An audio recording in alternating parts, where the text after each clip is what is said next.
They say the dead can't fight, but what happened in 1915 proved the world wrong. During World War I, a 21-year-old Russian soldier named Vladimir Kotlin stood guard at the Oświecim Fortress in Poland. For 6 long months, every time he looked outside those massive walls, he saw the same thing: swampy forests, and far beyond them, dozens of German trenches zigzagging across the land. Inside those trenches were 7,000 German soldiers. Inside the fortress, only 900 Russians. But the Germans wanted this fortress desperately. A railway, a river, and a main road all passed through it.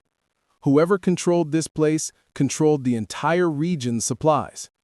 For half a year, the Germans tried everything to capture it, and for half a year, Vladimir and his men shut down every attempt. Then came the morning that changed history.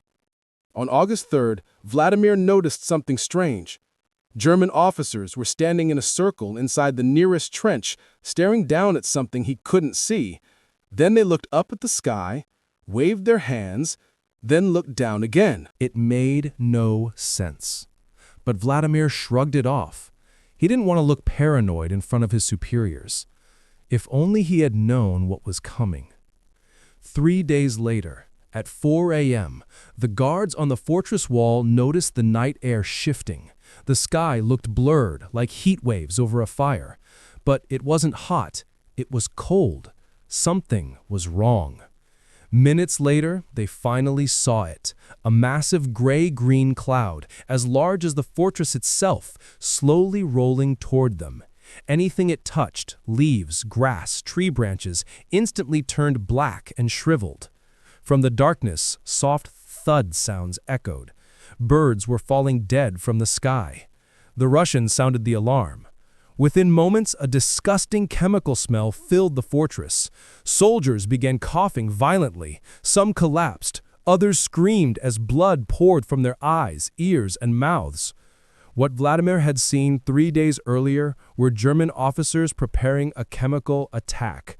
They were waiting for the perfect wind, and on August 6th, the wind obeyed.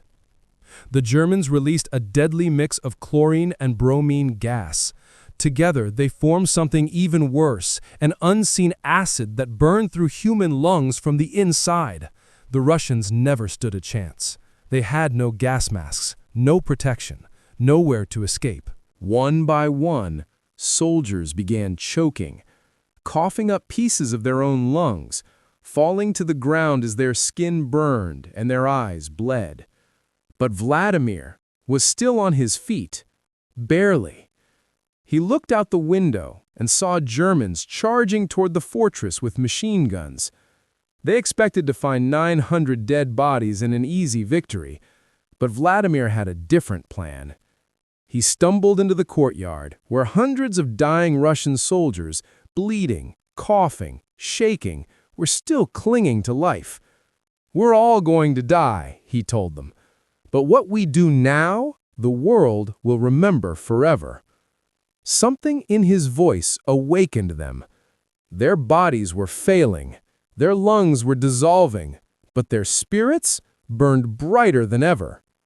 Vladimir gave the signal, and then it happened. The fortress gate burst open, and out charged an army that looked like it had risen from the grave. Soldiers wrapped in bloody cloth, eyes red, mouths dripping with blood, coughing out pieces of their own organs, screaming like demons. They didn't walk, they didn't run. They charged like the dead who refused to stay dead. The Germans froze. They had expected corpses. Instead, they saw monsters. Some Germans dropped their weapons. Some screamed. Many ran back toward the trenches in pure terror. The Russians fired until their ammo ran out, then picked up German rifles and kept shooting. When they reached the barbed wire, Germans got tangled in it, and Vladimir began stabbing them one after another, even as a bayonet was stuck in his own stomach. At one point, He spat blood and lung tissue onto a German soldier's face and screamed so loudly that the terrified man dropped his gun and ran. The Germans outnumbered the Russians 7-1, yet they still couldn't take the fortress. Why? Because the first wave of Germans ran back screaming, "They're not human, they're dead. The Russians have become zombies." Panic spread like wildfire. The German assault collapsed. The Russians had won, but the victory came at the highest price. Every soldier exposed to the gas, including Vladimir Kotlin, died shortly after. When the Germans finally returned days later, they found the fortress destroyed from the inside. Vladimir's final order was simple: if we cannot keep it, no one will. For his unimaginable courage, Vladimir was awarded Russia's highest military honor, and the attack of the dead men became one of the most unbelievable true stories in military history.